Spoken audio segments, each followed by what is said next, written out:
देने के लिए। आपको भी पीएम आवास में एक गरीब महिला ने थाली परोस की, आपने उसमें से एक निवाला तोड़ा और मुट्ठी में रख लिया। आपको पता है, आपकी जानकारी के लिए मैंने सबके सामने कहा कि मैं लहसुन प्याज नहीं खाता। उन्होंने मना किया था कि नहीं है। नहीं, उन्होंने कहा कि है, उन्होंने कहा कि लहसुन प्याज है, उन्होंने कहा दूसरा बना दें। तो लहसुन प्याज मैं आज से नहीं 35 साल से छोड़ा हुआ है, नहीं खाते हम लहसुन प्याज। मैं नहीं खाता, मेरे बच्चे, मेरी बेटियां विदेश रह के आ गई, वो भी नहीं खाती। तो इसीलिए हमारी मजबूरी है कि उस माँ का सम्मान करना था और इसीलिए हमने वो लिया। लेकिन चूंकि लहसुन प्याज नहीं खाते हैं, अन्यथा वो इतने प्यार से लाई थी और उसने स्वीकार किया तुरंत। उसने कहा कि हम दूसरा बना देते हैं। तो उनको मना किया कि नहीं, दूसरा खाना, वो गरीब महिला बेचारी दोबारा खाना बनाए, ये कहा। आज जब हम भाजपा सरकार की योजनाओं का बखान कर गए पीडब्ल्यूडी मंत्री, अपने विषय व भ्रष्टाचार को छोड़ सारी बातें कर गए राकेश सिंह। मुरैना मोहन यादव सरकार के पीडब्ल्यूडी मंत्री राकेश सिंह अपने एक दिवसीय प्रवास पर मुरैना प्रधानमंत्री आवास आए हुए थे। उन्होंने रेस्ट हाउस में एक पत्रकार वार्ता की।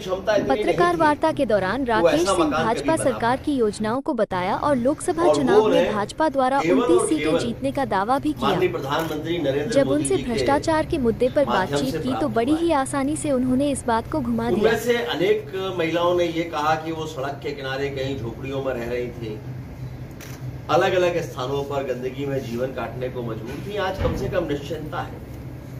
उन्होंने ये भी कहा कि हमें हर महीने मुफ्त का राशन मिल रहा है, उज्ज्वला का गैस का कनेक्शन मिला है, और अगर घर में कोई भी बीमार हो तो हमारे पास 5 लाख रुपए तक के इलाज की सुविधा वाला आयुष्मान कार्ड भी है। और क्या चाहिए? जो प्रारंभिक आवश्यकताएं हैं लगभग वो यही है। 2 वक्त का भोजन, सर छुपाने के लिए जगह, उसके स्वास्थ्य की चिंता। और माननीय मोदी जी के नेतृत्व वाली सरकार ने देश में यही किया है। और केवल इतनी योजनाएं नहीं, अनेकों योजनाएं हैं जिनके माध्यम से जीवन परिवर्तन हुआ है। लोग सोचते नहीं थे कि गरीब आदमी कभी बैंक की सीढ़ियां भी चढ़ सकता है। वो जिस बैंक के बाहर खड़े होकर लोगों को आते और जाते हुए देखा करता था, आज वो वहां का सम्मानी खाता धारक है, क्योंकि जनधन योजना के अंतर्गत उसका अपना खाता भी बैंक में है। खोलने के लिए है, बल्कि उस खाते के माध्यम से बिना किसी भ्रष्टाचार के डायरेक्ट ट्रांसफर के माध्यम से तमाम योजनाओं का लाभ उस तक पहुंच रहा है। हमें याद है कि राजीव गांधी जी ने यह कहा था प्रधानमंत्री रहते हुए कि हम 1 रुपया भेजते हैं और नीचे केवल 15 पैसे पहुंचते हैं। लेकिन आज हमें गर्व होता है ये कहते हुए कि हम 1 रुपया भेजते हैं और पूरे 100 पैसे गरीब के खाते में या खाता धारक के खाते में जाकर जमा होते हैं। ये दूरदर्शिता है माननीय मोदी जी की। उसके साथ साथ समाज के हर वर्ग को लाभ मिले, हर वर्ग ये महसूस करे कि सरकार उसकी अपनी है। तो किसान सम्मान निधि है।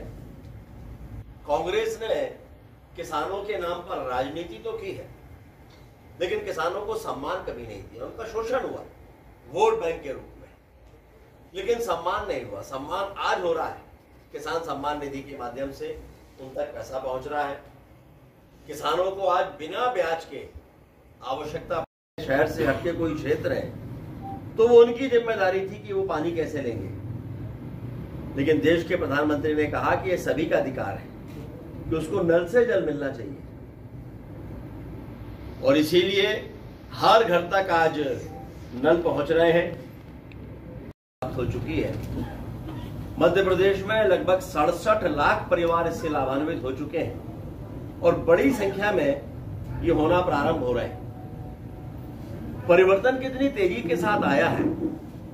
कांग्रेस की सरकारें थी तो गरीबी रेखा के में जुड़े हुए नामों की संख्या बढ़ती थी, लेकिन आज गरीबी रेखा से लगभग 25 करोड़ लोग बाहर आ चुके हैं। 25 करोड़ लोग जो गरीबी रेखा से बाहर आए हैं, क्या ये इस बात का संकेत नहीं है कि माननीय मोदी जी के नेतृत्व में सरकार ठीक दिशा में काम कर रही है? मात्र आरोप लगाना और आरोप लगाकर दूर भागना, ये सकारात्मक राजनीति नहीं हो सकती। लेकिन शायद कांग्रेस ने आजादी के बाद से अभी तक यही किया है।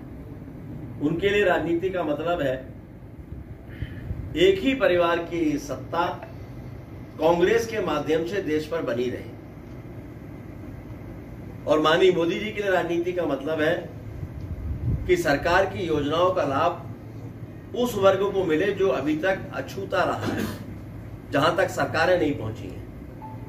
और इसलिए निरंतर इस दिशा में प्रयास हो रहे हैं। लाडली बहना योजना भी उसमें से एक है, लाडली लक्ष्मी भी है। स्टार्टअप कोई सोच नहीं सकता था। देश में पहली बार नरेंद्र मोदी जी ने यह कहा कि मैं चाहता हूं कि हमारे युवा नौकरी लेने वाले नहीं, नौकरी देने वाले बने, और स्टार्टअप्स की शुरुआत हुई। भारत में काम कर रहे हैं। जिस तरह से किसी भी व्यक्ति को भोजन मिलना उसका अधिकार है, ऐसे ही स्वास्थ्य भी उसका अधिकार है, और माननीय प्रधानमंत्री जी ने ये अधिकार देश के हर व्यक्ति को देने का निर्णय किया है और आयुष्मान भारत योजना लागू की है। आप कल्पना करिए कि जहां 5,000 रुपए के इलाज के लिए भी गरीब को या तो घर में अपने गहने गिरवी रखना पड़ते थे, या फिर इलाज के अभाव में एड़ियां रगड़ रगड़ के संसार को छोड़ना पड़ता था। लेकिन आज गरीब से गरीब आदमी भी, परिवार में कोई बीमार हो जाए, उसको चिंता नहीं है। उसकी जेब में आयुष्मान का कार्ड होता है, वो हाथ पकड़ के लेके किसी भी अस्पताल में भर्ती करा देता है, इस विश्वास के साथ कि 5 लाख रुपए तक का इलाज सरकार के माध्यम से होगा। ऐसे अनेकों योजनाएं हैं जिन्होंने पूरे देश में एक धारा 370 है। ये हमारी आइडियोलॉजी का हिस्सा था। हम कहते थे कि जहां कोई बलिदान मुखर्जी, वो कश्मीर हमारा है, लेकिन कश्मीर हमारा नहीं था। लेकिन जो एक जिद और जुनून थी भारतीय जनता पार्टी की, कश्मीर को अपना बनाने की, कश्मीर को भारत का बनाने की, ये उसी का परिणाम है कि धारा 370 वहां से माननीय प्रधानमंत्री जी के नेतृत्व में, माननीय अमित शाह जी के अगुवाई में समाप्त हुई है। 3 देश ऐसे हैं, अफगानिस्तान, बांग्लादेश और पाकिस्तान, जहां पर बहुत बड़ी संख्या में रहने वाले अल्पसंख्यक, उनमें हिंदू भी हैं, जैन भी हैं, सिख भी हैं। और जब तीसरी अर्थव्यवस्था बनेगा तो और भी कई बड़े देश पिछड़ जाएंगे। लेकिन ये मोदी जी के नेतृत्व वाला नया भारत है, एक ऐसा भारत जहां लोगों को इसके नागरिक होने पर गर्व हो, वहीं लोगों को सरकार के माध्यम से उनके अपने अधिकार मिले,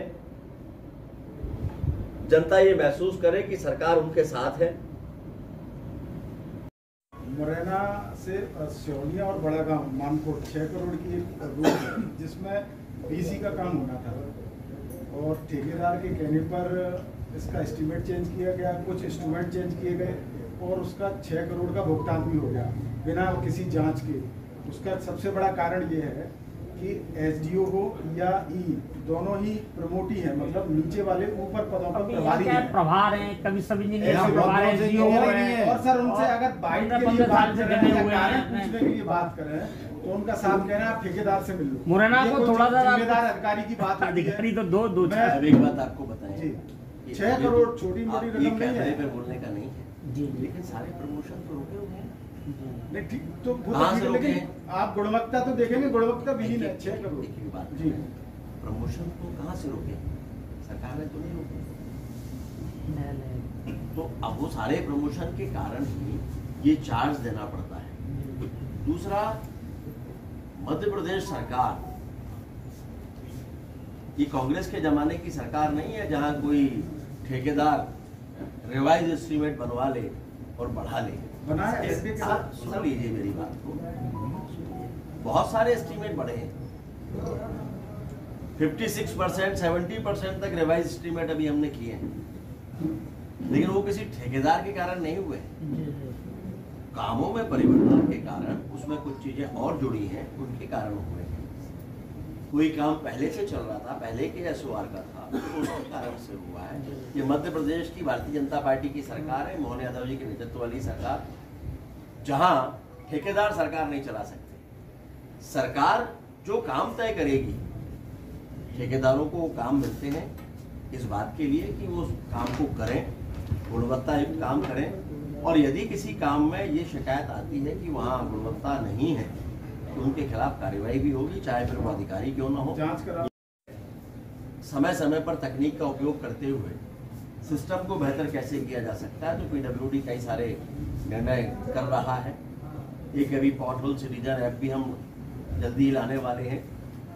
मानसून के पहले पहले कोशिश की वो आ जाए, उसमें कहीं भी पीडब्ल्यूडी की सड़क में अगर गड्ढा होगा तो उसका फोटो खींच के, जियो टैग फोटो उस पर अपलोड कर देना पड़ेगा, और कोई भी नागरिक ये कर सकेगा, और वो फोटो संबंधित अधिकारी तक ही पहुंचेगा, और उसकी जिम्मेदारी होगी कि निश्चित समयावधि के भीतर उस गड्ढे को भर के वापस उस पर अपलोड करे, तो जनता और सरकार इनके बीच में एक बेहतर समन्वय भी होगा। और हमने साथ में भी कहा है, देखिए परिवर्तन समय के साथ साथ होते हैं और होते रहना चाहिए।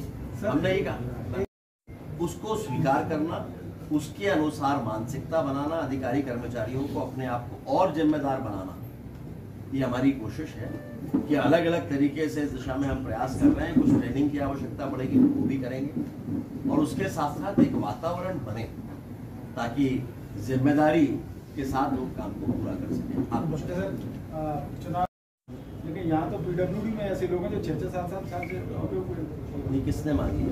पीडब्ल्यूडी से मांगी है। वो तो इनोवल आयोग का वो तो कोई अकेला देखिए ऐसा उसका होता दायरा है, इंजीनियर्स और बाकी की संख्या तो सीमित है, और उस सीमित संख्या में अधिकारी कर्मचारियों से काम लेना, वही अधिकारी कर्मचारी यहाँ से वहाँ, वहाँ से यहाँ लाए और भेजा जाते हैं। महत्वपूर्ण कौन कितने साल से ये नहीं है, महत्वपूर्ण ये है कि काम गुणवत्ता युक्त हो रहा है कि नहीं हो रहा, और उनकी उपस्थिति अगर अनियमितताओं को बढ़ावा दे रही है तो उनकी उपस्थिति वहां नहीं रहेगी। निश्चित रूप से सवाल यही है कि, और उनकी उपस्थिति अगर कार्यों को शीघ्र पूरा करने में मददगार है तो वो वहां रखे जाएंगे, अनियमितता के लिए वो वहां नहीं रहेंगे। नहीं कर रहे तो आसपास के जिले में उस सवाल का जवाब आपका सटीक